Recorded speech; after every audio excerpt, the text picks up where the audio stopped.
आज का जो हमारा विषय रहेगा वो रहेगा इकोनॉमिक डेवलपमेंट, आर्थिक विकास। आर्थिक विकास वह प्रक्रिया है जिसमें निरंतर दीर्घकालीन वास्तविक प्रति व्यक्ति आय में वृद्धि होती रहती है। कोलिन क्लार्क ने आर्थिक विकास को परिभाषित किया है।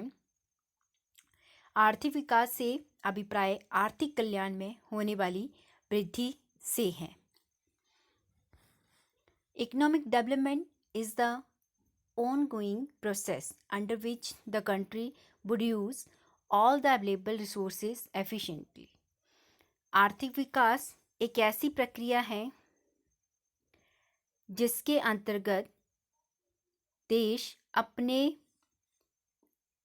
उपलब्ध संसाधनों का कुशलतापूर्वक प्रयोग करता है, resulting national income and per capita income increases continuously long run. उसका परिणाम ये होता है कि हमारी राष्ट्रीय आय और प्रति व्यक्ति आय में वृद्धि होती है और ये वृद्धि लगातार होती रहती है। Why this economic inequality reduces standard of living increases and welfare increases. इसके द्वारा हमारी आर्थिक असमानता कम हो जाती है, हमारे रहने के जो मानक हैं वो बढ़ जाते हैं एंड वेलफेयर इंक्रीजेस, और हमारे कल्याण के भी बढ़ने की ज़्यादा संभावनाएं होती हैं। मीन्स हमारे कल्याण से संबंधित कार्य जो हैं वो बढ़ जाते हैं। मेन पॉइंट, ऑनगोइंग प्रोसेस एक निरंतर चलने वाली प्रक्रिया है। एफिशिएंट यूज ऑफ रिसोर्सेज संसाधनों का कुशलतापूर्वक प्रयोग। लॉन्ग रन प्रोसेस एक लंबी प्रक्रिया। Determinants of economic development. There are two types of determinant: economic determinant and non-economic determinant. आर्थिक विकास के निर्धारक। Economic determinant means आर्थिक निर्धारक और non-economic determinant means आर्थिक विकास के अनार्थिक निर्धारक। फर्स्ट जिस पे हम डिस्कस करेंगे वो रहेगा इकोनॉमिक डिटर्मिनेंट, आर्थिक निर्धारक। आर्थिक निर्धारक में सबसे पहले जो हेडिंग्स हैं वो है नेचुरल सोर्सेस, प्राकृतिक साधन। किसी देश का आर्थिक विकास प्राकृतिक संसाधनों और साधनों की मात्रा पर निर्भर करता है। जिस देश में प्राकृतिक साधन प्रचुर मात्रा में पाए जाते हैं वे देश इनका उचित प्रयोग करके अपने उत्पादन को बढ़ाकर अपना विकास तेजी से कर सकता है, और जिस देश में इन संसाधनों का अभाव रहता है उसे अपने विकास को तेज करने में अथवा विकास में तेजी लाने में अनेक समस्याओं का सामना करना पड़ सकता है। पूंजी उत्पादन अनुपात किसी देश का आर्थिक कैपिटल आउटपुट रेशियो।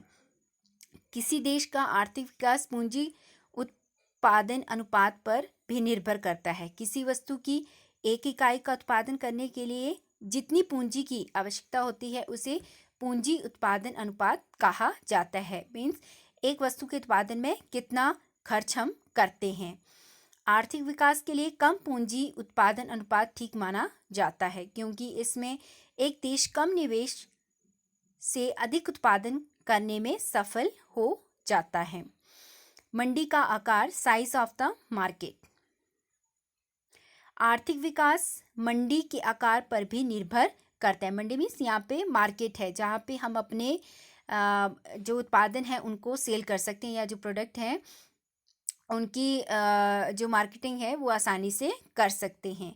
मंडी का आकार जितना बड़ा होगा श्रम विभाजन तथा विशिष्टीकरण संभव हो जाएगा, जिससे उत्पादन का पैमाना बड़ा होगा और जिससे कई प्रकार के पैमानों की बचतें मिलने से लागत कम होगी और उत्पादन की मात्रा बढ़ेगी। इस प्रकार मंडी का बड़ा आकार आर्थिक विकास का महत्वपूर्ण निर्धारक है। ऑक्यूपेशनल स्ट्रक्चर, व्यावसायिक ढांचा। किसी भी देश का व्यावसायिक ढांचा उस देश के आर्थिक विकास को प्रभावित करता है। जिस देश की कार्यशील जनसंख्या का अधिक भाग सेवा के क्षेत्र में लगा होता है तो वह देश अधिक आर्थिक दृष्टि से अधिक उन्नत हो सकता है। टेक्निकल प्रोग्रेस, देश का तकनीकी प्रगति। देश का आर्थिक विकास तकनीकी प्रगति पर निर्भर करता है। तकनीकी प्रक्रिया एक बहुमुखी प्रक्रिया है जिसके अंतर्गत नई नई तकनीकों का प्रयोग करना, नई मशीनों का प्रयोग करना, जिससे एक अधिक कार्यकुशलता से कार्य को किया जा सके। तकनीकी प्रगति होने पर भी एक देश जो है वो अपनी आर्थिक विकास को, अपने आर्थिक विकास जो है वो उसे कर सकता है। उदाहरण के लिए जो हमारे चाइना है या हमारी जो जितनी भी जो विकसित देश हैं, वह अपने यहाँ तकनीकी साधनों का ज़्यादा प्रयोग करते हैं, जिसका परिणाम ये है कि आज वो पूरे विश्व भर में अपनी पहचान बनाए हुए हैं। डेवलपमेंटल प्लानिंग, विकासात्मक नियोजन। विकासात्मक नियोजन वह प्रक्रिया है जिसमें केंद्रीय योजना अधिकारी देश में पाए जाने वाले साधनों की सहायता से निर्धारित विकास के लक्ष्यों को प्राप्त करने का प्रयास करता है। विकासात्मक योजनाओं के फलस्वरूप साधनों का उचित प्रयोग होने लगता है। विकासात्मक नियोजन मीन्स विकास से संबंधित कार्यों का अच्छी तरह से नियोजन किया जाए ताकि संसाधनों का उचित प्रयोग जो है वो देश की आर्थिक समृद्धि और आर्थिक विकास के लिए किया जाए। ह्यूमन रिसोर्सेज, मानव संसाधन सभी संसाधनों में सर्वोच्च है। देश का आर्थिक विकास मानवीय साधनों पर ही निर्भर करता है। यदि कुशल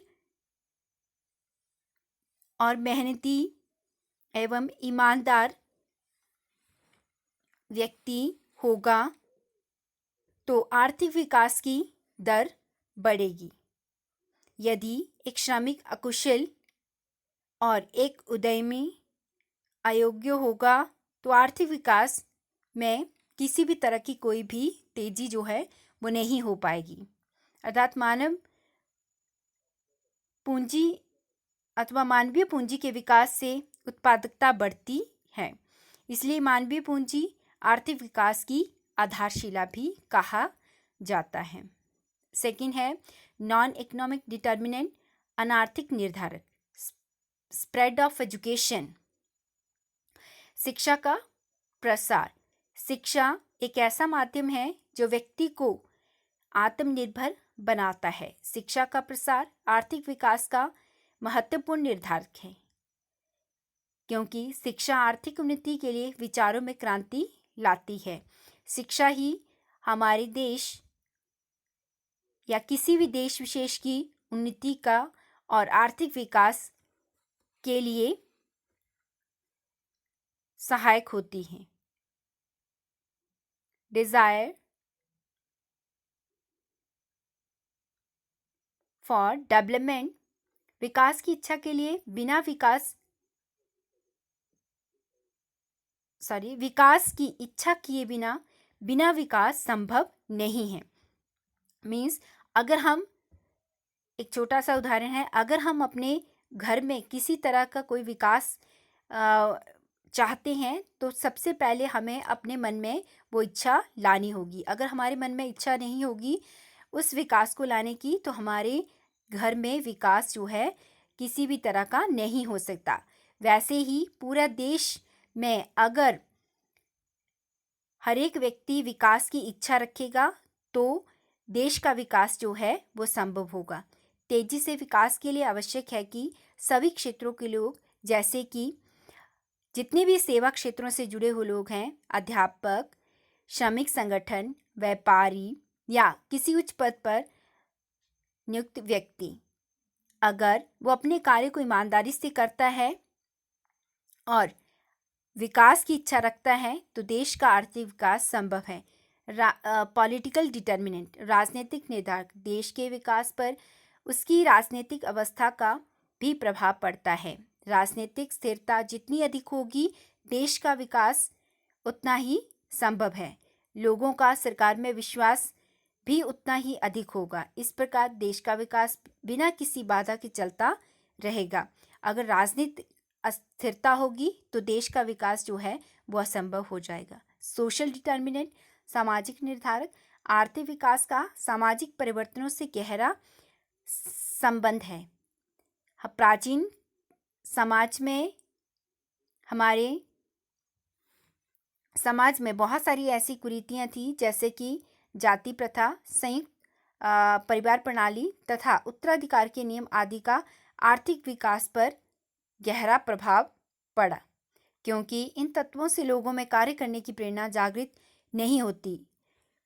लोगों को पुराने विचारों को त्याग करके नए विचारों तथा तकनीकों को अपनाना चाहिए, तभी विकास संभव होगा।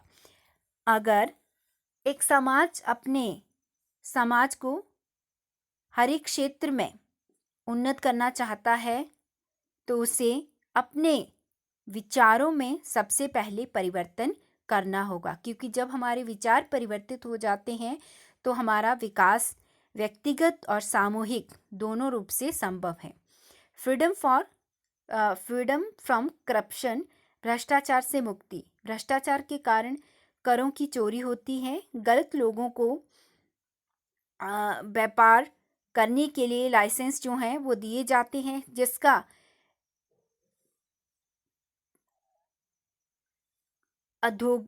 कारण औद्योगिक विकास पर बुरा प्रभाव पड़ता है। भ्रष्टाचार से मुक्त देश ही अपना आर्थिक विकास कर सकता है। Position of law and order, कानून और व्यवस्था की स्थिति। किसी भी अर्थव्यवस्था में शांति का वातावरण तथा कानून व्यवस्था बनाए रखना आर्थिक विकास को सुनिश्चित करने के लिए महत्वपूर्ण तत्व है। देश को बाहरी आक्रमणों से बचाना तथा निजी व सरकारी संपत्ति की रक्षा करना सरकारी प्राथमिक जिम्मेवारी है। यदि आतंकवाद बढ़ रहा है या युद्ध की संभावना हो तो देश का आर्थिक विकास नहीं हो सकता।